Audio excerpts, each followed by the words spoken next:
श्री महालक्ष्म्यष्टकम्। नमस्तेऽस्तु महामाये श्रीपीठे सुरपूजिते शङ्खचक्रगदाहस्ते महालक्ष्मी नमोऽस्तुते। नमस्ते गरुडारूढे कोलासुरभयङ्करी सर्वपापहरे देवी महालक्ष्मी नमोऽस्तुते।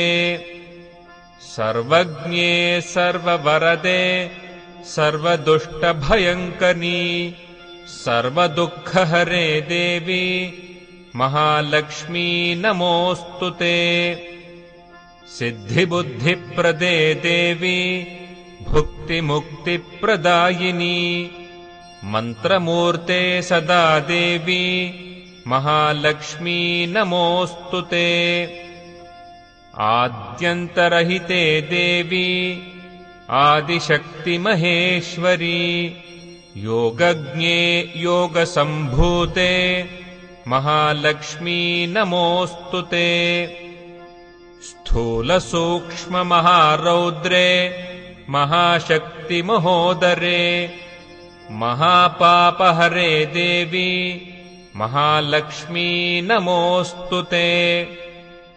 पद्मासनस्थिते देवी परब्रह्मस्वरूपिणी परमेशी जगन्मातः महालक्ष्मी नमोऽस्तुते।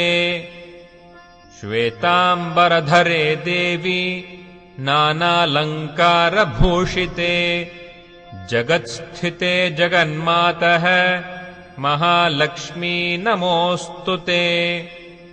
महालक्ष्म्यष्टकस्तोत्रम् यः पठेद्भक्तिमान् नरः सर्वसिद्धिमवाप्नोति राज्यम् प्राप्नोति सर्वदा।